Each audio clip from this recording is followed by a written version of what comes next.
Come on, Laura. Let's go for it, ladies. Yeah, really.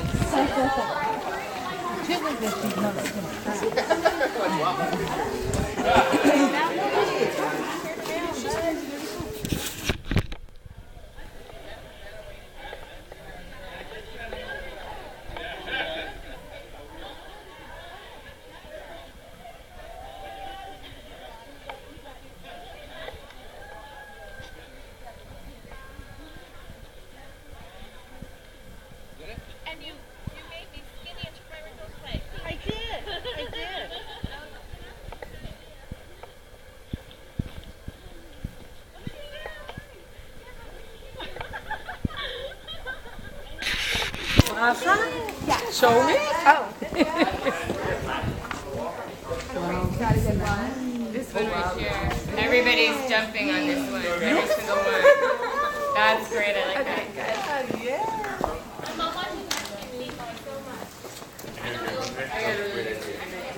Okay, we all here?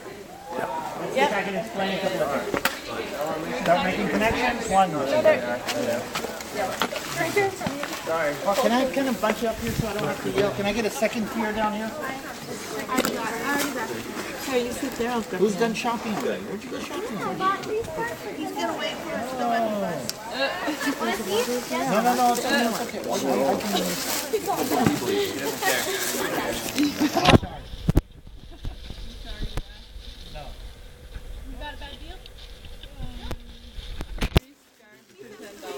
Tell Lisa that she can get a better deal somewhere else. Apparently they're real cashmere, but I'm not so sure. Okay, we're in a synagogue. Okay, let's see if we can start. The village of Capernaum. Okay, the fishing village of Capernaum. Everything that we know about this the village says that this is the fishing. This is an A site. When the Bible says the village of Capernaum, this is where we are. Boker Tov? So we found the remains of the fishing village. We found the dock. We found everything that says this is the fishing village. So you've got a fishing village of Capernaum. You've got fishermen living here. By the way, you know the names? The fishermen. Some of the fishermen that lived here, you know some of the names. James, you know, Peter, you know, the sons of. Okay. We got fishermen living here. But this is also on the border between two provinces. Remember, the Roman Empire divides everything into provinces. So you got the province of Judea over there, you got the province of Syria over there, and we're on this main highway that actually goes all the way back to Armageddon and all the way down to Egypt and whatever. So you're on the main highway on the border town between two provinces. And for instance, in the Roman period, they would actually collect customs or taxes between provinces. So there has to be a tax collector sitting here. Do you know his name? Matthew. This is Capernaum. Zacchaeus was down in Jericho. Okay, but you were close. All right.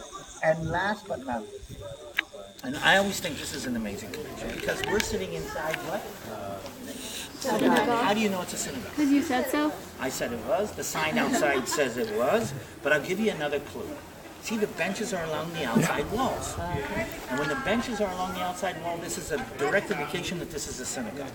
In a synagogue, you don't sit in lines or in pews like you do in a church. Though you sit around the central stage. The central stage right here, and everybody sits around, even today, by the way. Now, the central stage is like a small stage with a slanted table, and the slanted table is where you open up the Torah scroll. We still read the Torah from a scroll today. Okay, even today, from a handwritten scroll. You open up the scroll, and the idea in the synagogue is that you don't sit in rows, you sit around the Torah. You guys get the idea? So when you see benches against the outside walls, indication of a synagogue. Now, a synagogue, the word synagogue literally means house of gathering. It doesn't mean church. It doesn't mean house of worship. In fact, a synagogue is not a place for worship at the time of Jesus because you go to worship where? The Temple of Jerusalem. So the synagogue is like the communal center. It's not only a religious center, it's also where the community gets together for the potluck dinner. It's where you teach your children. I mean, the kids would come here by the way, the boys, to learn how to read. Sorry. It was where you would have the weekly bingo event. Okay? But it was also where Jesus, when he comes to a community and wants to sit down with everybody, he would meet everybody in the synagogue. Okay? It's like the community. Town hall meeting. Town hall meetings. There you go.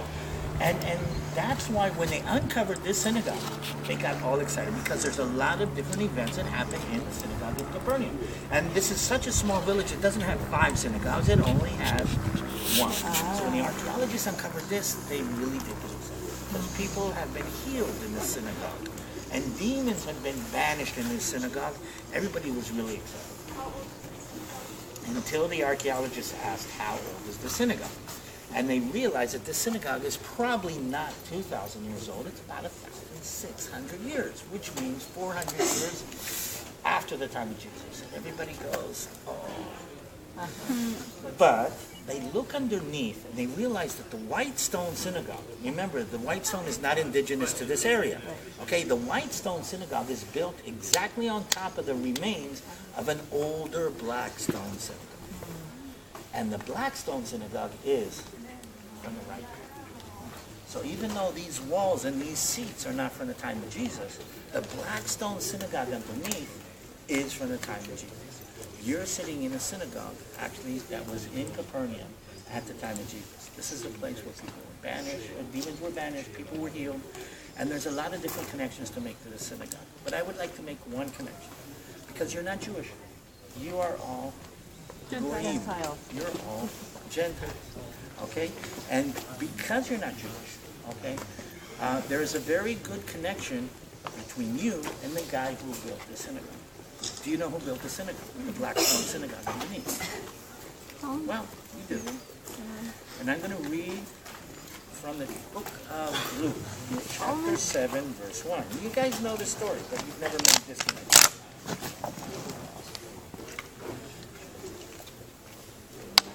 And it says this: when Jesus had ended all of his saying in the hearing of the people, he entered Capernaum, which is where? Here. And a certain centurion servant who was dear to him was sick and ready to die. Okay, let's make the few connections. Okay, what's a centurion doing here? Well, he's a soldier. He's not only a soldier, right? I mean, don't offend him. I mean, you know, don't call him a soldier. Call him an officer. Okay, an officer. How many men? Well, at least 100. Okay, that's why it's called a centurion. He's a company commander. Okay, but why is he here? Ask a favor. No, why is he living here? Because this is a border town. This is the border town, and any border town needs what? A sheriff. Okay, the guy is literally the representative of law and order in this part of the Galilee. I mean, that's his job. Okay, he's a representative of the Roman Empire. He's responsible for keeping law and order. He is the sheriff. In Roman terms, the sheriff is the centurion. Okay, by the way, what's his religion? Well, he's pagan. I mean, he's Roman. What are the Romans? They're pagan. What's his nationality? He's Roman. I mean, he is like kind of stuck here to oversee what's going on, which is weird because, okay, we know he's got servants, but he cares about his servant enough that if his servant's sick, okay, he wants somebody to heal his servant. And when he heard of Jesus, he sent the elders of the Jews to besiege Jesus that he would come and heal the servant. Do you understand how weird that verse is? Okay, why is it weird? The guy is a pagan. He's a Roman. He believes that Jesus can heal his servant. I mean, on the whole, that's already kind of weird. Okay, but it's also weird that even if he does believe that Jesus can heal his servant, okay, what is he not doing? He's not ordering Jesus to heal his servant. What is he doing? He's asking the elders to ask Jesus to do him a favor. I mean, the guy is the word of law. I mean, he's a representative of the Roman Empire. Everything that he does, he did once, he does. He actually says this, okay? And he's asking Jesus to do him a favor. So the elders, they came to Jesus and they besought him, saying that he was worthy that we should do this for him. Meaning the elders come to Jesus and say, listen, do him a favor. He is worthy. Why is he worthy that we should do this to him, for him? Because he helped build a synagogue. Because he loves our nation and has built us a synagogue. At his expense. You're sitting in the synagogue that this centurion built. And I think it's amazing that chapter you or here, book? because you love our nation, okay, and because you're part of this story, to sit in the synagogue by another Gentile, okay, who loved our nation enough to build us a synagogue, and then was used to teach us all a lesson. Because Jesus went with him, and when he was not far from the house, the centurion sent friends to him, saying, Lord, don't trouble yourself. I'm not worthy that you should come under my roof. I mean, again, this is a Roman centurion saying to a Jewish rabbi, I'm not worthy that I should come under your roof. He says, I'm a man who's under authority. I have soldiers under me. And I say to one, go, and he goes. And I say to the other, come, he comes. And I say to my servant, do this, and he does this. And Jesus heard these things. And this is one of two places in the Bible where it says that Jesus marveled at what he heard. And he turned to the people that followed him, saying, I have not found such great faith, not even in Israel. And they that were sent returned to the house and found the servant whole that had been sick. And I think this is an amazing thing. For you to sit in the synagogue that was built by another Gentile who loved our nation and was part of this story, but was used by Jesus to teach a lesson in what authority actually means. I mean, if that's not a connection, I don't know. So that's an amazing connection to this tiny little synagogue in the middle of a tiny village. Questions? Over there, if you look at it, that was the original thing. Well, you can actually see, if you look even on, when you go down the steps, look underneath. Or go over to that corner. You see, they left us a corner of the original synagogue open. Let's go over there.